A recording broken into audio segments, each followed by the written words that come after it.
বিচ্ছিন্নতাবাদীদেরকে আশ্রয় দিবে বাংলাদেশ, কথাটা বলেছে হাসনাত আব্দুল্লাহ। আমি এটার উপরে ফোকাস করব। হাসনাত আব্দুল্লাহ বলেছে প্রয়োজনে ভারতের বিচ্ছিন্নতাবাদীদেরকে আশ্রয় দেবে বাংলাদেশ। এটা কে বলেছে? হাসনাত আব্দুল্লাহ। আবার বাংলাদেশের পররাষ্ট্র উপদেষ্টা, যার ভিতরে লুকিয়ে আছে ভারত প্রেম, যার ভিতরে লুকিয়ে আছে ভারতের প্রতি কৃতজ্ঞতা, যার ভিতরে লুকিয়ে আছে হাসিনার ভালোবাসা, যার ভিতরে লুকিয়ে আছে মুজিব শেখের অহমিকা এবং বাদরামি, এই তৌহিদ হোসেন বলেছে হাসনাত আব্দুল্লাহর কথা অবাস্তব। এখন কূটনৈতিক দিক থেকে আমি এটাকে পজিটিভ হয়তো আবার ন্যারেট করতে পারি, ব্যাখ্যা করতে পারি, কিন্তু আমি দুই দিকটা নিয়ে আলাপ আলোচনা করব। আবার এই তৌহিদ হোসেন একটা কথা বলেছে, বাংলাদেশের নির্বাচন নিয়ে ভারতের কোন উপদেশের আমাদের দরকার নাই।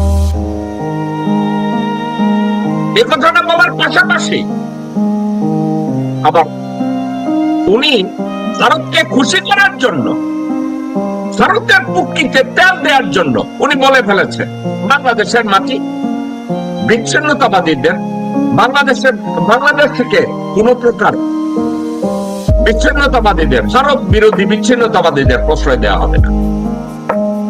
তাহলে দুইটা বিষয় নিয়ে আমি কথা বলবো। আবার ভারত বাংলাদেশের হাই কমিশনার রিয়াজ হামিদুল্লাহ তাকে তলব করেছে দিল্লিতে তাকে তলব করে কি বলেছে এটা নিয়ে আমি আপনাদের সাথে কথা বলবো, এবং এই রিয়াজ হামিদুল্লাহ নপুংসতা নিয়েও আমি কথা বলবো। রিয়াজ হামিদুল্লাহ স্ট্রেট পুরুষ নাকি রিয়াজ হামিদুল্লাহ গে টাইপ কিছু? চেহারা সুরত দেখে মনে হয় ভদ্রলোক গে বুঝেন তো, সমকামী। রিয়াজ হামিদুল্লাহর মতো লোকজন আর তৌহিদ হোসেনের মতো লোকজনদেরকে কেন যেন আমার মনে হয় এরা বোধহয় সমকামী, কারণ কথার সাথে কাজের এদের কোনো মিল দেখি না, এদের আচার আচরণে একটার সাথে আর একটা খাপ খায় না। এবং আরো একটা জিনিস এই তৌহিদ হোসেন এবং রিয়াজ হামিদুল্লাহর মতো লোকজনদের মধ্যে দেখি, আর সেটা কি জানেন, সব সত্যের মুখোমুখি তারা হতে চায় না।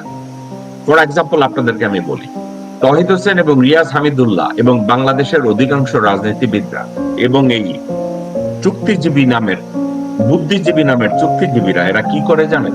চিন্তা করে কোন জায়গায় গেলে যদি সত্যর মুখোমুখি হতে হয় ওখানে আমরা যাবো না, কোন জায়গায় গিয়ে যদি বাস্তবতার মুখোমুখি হতে হয় ওখানে যাবো না।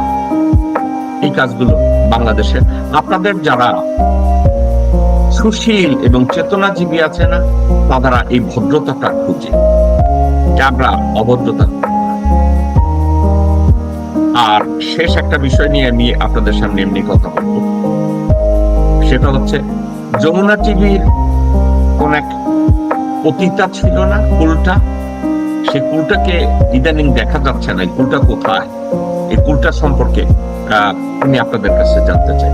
এবং সর্বশেষ কথা বলবো, আমার ভাই শরীফ ওসমান হাদি তার বর্তমান শারীরিক অবস্থা কেমন, এবং শরীফ ওসমান হাদি বিএনপি সম্পর্কে একটা মন্তব্য করেছে, খালেদা জিয়া সম্পর্কে একটা মন্তব্য করেছে, এবং বাংলাদেশের রাজনৈতিক প্রেক্ষাপটে টোকাইদের নিয়ে কথা বলেছে, এবং বিএনপির আচার আচরণ, রাজনীতিবিদদের আচার আচরণ নিয়ে একটা কথা বলেছে। এটা নিয়ে আমি চেষ্টা করব সব কথাগুলোকে একটা নির্দিষ্ট সময়ের মধ্যে শেষ করতে, কারণ আপনারা ঘুমোতে যাবেন এবং আমিও কাজে বেরিয়ে যাব।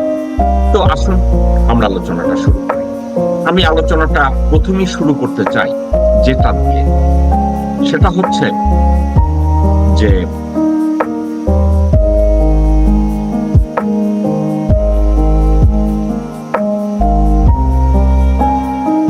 আমি আলোচনাটা শুরু করব তৌহিদ হোসেন এবং হাসনাত আব্দুল্লাহ, তাদের দুইজনের দুইটা কথাকে।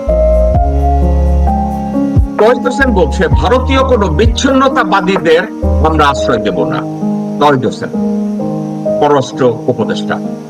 এবং এনসিপি নেতা হাসনাত আব্দুল্লাহ বলেছে প্রয়োজনে ভারতীয় বিচ্ছিন্নতাবাদীদেরকে বাংলাদেশ আশ্রয় দেবে। এখন দুইটা দিক আমি একটু কথা বলব। হাসনাত আব্দুল্লাহ এটা বলে নাই যে ভারতের উলফাত, কাশ্মীর বিদ্রোহী, সেভেন সিস্টার্স এর বিদ্রোহী, তাদের সবাইকে বাংলাদেশে ওয়েলকাম করে আসা বলবে আসো আমাদের কোলে বসে বসে ভারতে অ্যাটাক করো। হাসনাত আব্দুল্লাহ এটা মিন করে নাই। হাসনাত আব্দুল্লাহ যদি এটা মিন না করে তাহলে এক্স্যাক্টলি হাসনাত আব্দুল্লাহ কথাটা কি বলেছে? হাসনাত আব্দুল্লাহ বলেছে প্রয়োজনে ভারতের বিচ্ছিন্নতাবাদীদেরকে আশ্রয় দেবে Bangladesh. It's a policy matter. Why it is a policy matter? If India is giving shelter to Hasina Sheikh, Banur Mukho Kamal and all other terrorists, murderer, killer, kidnapper, rapist, others, and when India refused to hand over Hasina Sheikh, Kamal and other terrorists, and harboring all of the separatists from hilltops and other parts of Bangladesh, then why should Bangladesh is going to hide their hand? Bangladesh. Bharat যদি বাংলাদেশে মৃত্যুদণ্ডাদেশ প্রাপ্ত হাসিনা শেখ, বানর মুখো কামাল এবং আওয়ামী লীগের এবং সনাতন ধর্মীয় terrorist, জঙ্গি, দেশদ্রোহী হায়নাদের ভারত আশ্রয় দেয়, তুলার মা এবং শান্তি বাহিনীর লোকজনদেরকে তারা ওখানে আশ্রয় দেয় এবং বাংলাদেশ থেকে মানুষদেরকে গুম করে ভারতে নিয়ে রয়ের মেকানিজম তৈরি করে সালাউদ্দিন বানায়, আমির খসরু বানায়। তাহলে আমরা ভারতের টেরোরিস্ট যারা, ভারত টেরোরিস্ট বলে, আমরা বলবো সেপারেটিস্ট, এবং যারা স্বাধীনতা চায়, আমরা কেন তাদেরকে বাংলাদেশে ওয়েলকাম করব না? হাসনাত আব্দুল্লাহর কথা মূলে ছিল এটা। এখন হাসনাত আব্দুল্লাহ এই কথাটা কি, এই কথাটার সাথে কি আমরা পরিচিত না? হাসনাত আব্দুল্লাহ যা বলেছে, আমি এটা নিয়ে অনেক আগে কথা বলেছি। বাংলাদেশের সেনাপ্রধান যারা আছে, বাংলাদেশের যারাই সেনাপ্রধান আছে, আমি তার কথা থেকে শুরু করব। আমার এরশাদ সাহেবের কথা মনে আছে। এরশাদ সাহেবের সাথে আমার সরাসরি কথা হয়েছে। এরশাদ সাহেব সরাসরি আমার চোখের দিকে তাকিয়ে বলেছে, আপনি জানেন তো যে বাংলাদেশের একটা অলিখিত একটা পলিসি আছে। আমি পলিসিটা সম্পর্কে জানি, কারণ এটা সম্পর্কে আমাকে জিয়া রহমান সাহেবের জাতীয় নিরাপত্তা সংস্থা NSI ডিজি হাকিম সাহেব আমাকে সরাসরি বলেছিলেন। হাকিম সাহেব সরাসরি আমাকে বলেছিলেন। বাই দ্য ওয়ে, হাকিম সাহেবের ভাইয়ের সাথে গতকালকের আমার দেখা হয়েছে। হাকিম সাহেবের আপন ভাই না, কাজিন, মেজর মঞ্জুর বীর প্রতীক, তার সাথে আমার গতকালকে দেখা হয়েছে। এনিওয়ে, হাকিম সাহেব আমাকে কথায় কথায় বলেছিলেন যে ভারতের বিচ্ছিন্নতাবাদী যারা স্বাধীনতাকামী তাদেরকে বাংলাদেশ সাহায্য করবে। এই সিদ্ধান্ত তো জিয়া সাহেব শুরু করে নাই, এটা মুজিব শেখ নিজে শুরু করে গেছে। দর্শক শ্রোতা, বাংলাদেশের কোন আমলা, বাংলাদেশের অবসরপ্রাপ্ত কোন সেনা প্রধান, বাংলাদেশের DCFI, NSI কোন লোকজন আমার এই মন্তব্যকে যদি চ্যালেঞ্জ করতে চায়, আমি সম্মানের সাথে তাদের সকলকে বলবো, আসুন আমার সাথে কথা বলুন। আমি শুধু হাকিম সাহেবের রেফারেন্স দিচ্ছি না, আমাকে আরো একজন লোক বলেছে, উনি জীবিত আছেন কি মারা গেছেন আমার জানা নাই, মেজর জেনারেল মঞ্জুর রশিদ খান এবং মেজর জেনারেল আব্দুল লতিফ, এই দুইজন লোক। আমি তাদেরকে জিজ্ঞাসা করলাম যে শেখ মুজিবুর রহমানের আমল থেকে কি এই পলিসিটা দেয়া আছে ভারতের স্বাধীনতাকামীদেরকে বাংলাদেশ সাহায্য করবে? যখন আমার সাথে তাদের এই কথা হয়, উনি যে খুব বুড়া না, আমি ইয়াং এক মানুষ, তাদেরকে জিজ্ঞাসা করলাম সাবজেক্টটা কি। আপনি কি জানেন? জনাব মঞ্জুর আমাকে মিথ্যা বলে নাই, লতিফ আমাকে মিথ্যা বলে নাই, এনএসআই ডিজি হাকিম সাহেব আমাকে মিথ্যা বলে নাই।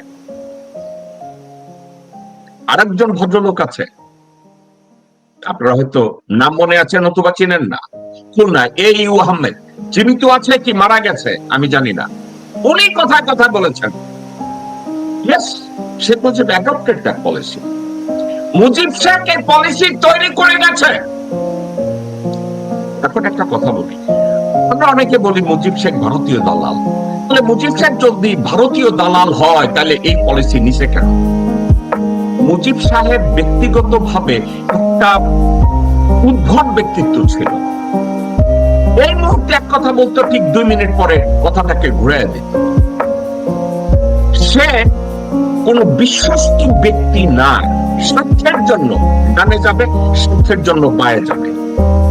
মুজিবের পার্সোনালিটি ছিল তাই। মুজিবের পার্সোনালিটি ছিল ভারতে গেলে। এখন আরো একটা কথা, ক্ষমতা লোভী এবং পয়সা লোভী লোকগুলো এরকম হয়। আপনারা আমাকে যদি বলেন ক্ষমতা লোভী পয়সা লোভী লোকরা এমন হয়, এখন তার ভিতরে কি মাঝে মাঝে জাতীয়তাবাদ এবং দেশপ্রেম পুলক দিত? দর্শক শ্রোতা দিত। কারণ তার ভিতরে যদি দেশপ্রেম এবং স্বাধীনতা পুলক না দিত, উনি রাজনৈতিক ভাবে যে রোলটা উনি প্লে করছে ওটা কিন্তু উনি করতেন না। উনি ফেমাস হতে চাইতেন, উনি সরকার প্রধান হইতে চাইতেন, উনি ক্ষমতা এবং পয়সা চাইতেন। এখন যেমন ক্ষমতার জন্য উনি ভারতের সাথে গিয়া পায়জামা খুলে পাশা মারা দিছে, এবং পাকিস্তান ভাঙায় ভারতের সাথে যখন আলাপ আলোচনায় গেছে, মুজিব কিন্তু সেটা এগ্রি করছে।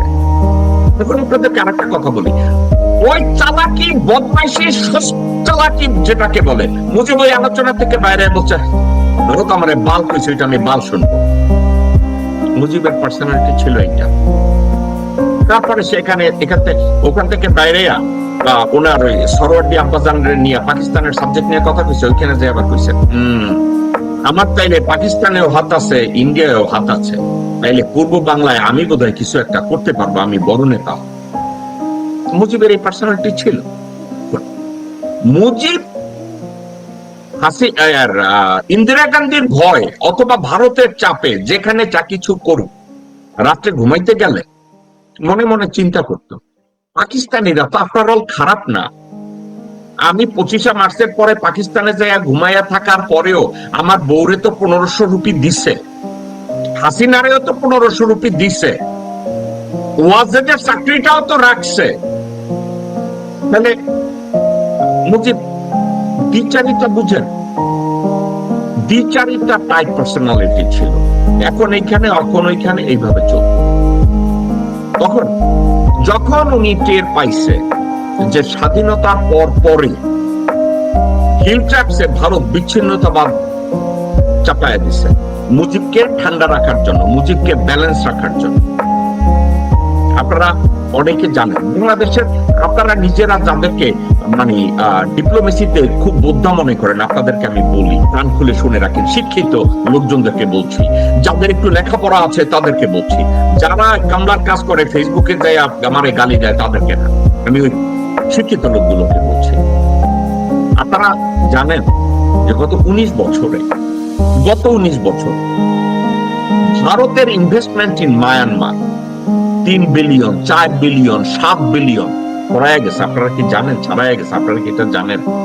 তাহলে হঠাৎ করে ভারতের ইনভেস্টমেন্ট গত 20 বছরে মায়ানমারে কেন 4, 5, 7, 10 বিলিয়নে গিয়ে থাকলো? আপনারা এটা চিন্তা করছেন কখনো? কেন জানেন? বাংলাদেশকে কম্বাস্টিং ওয়েতে চাপ দেওয়ার জন্য। কি করেছে চাপ দেওয়ার জন্য? ভারত একদিক 3 দিক থেকে আগ্রাসন চালায়। মায়ানমার সরকারকে বলছে রাখাইনের এরিয়াটা আমার লাগবে, বাংলাদেশকে চাপ। অর্থাৎ আপনারা কি জানেন মায়ানমারের সেনাবাহিনীর সাথে রয়ের এবং ভারতের একটা চুক্তি হয়েছে। মায়ানমার অ্যালাউ করবে ভারতীয় বাহিনীকে, স্পেশালি ভারতীয় কোন বাহিনীকে আপনারা জানেন?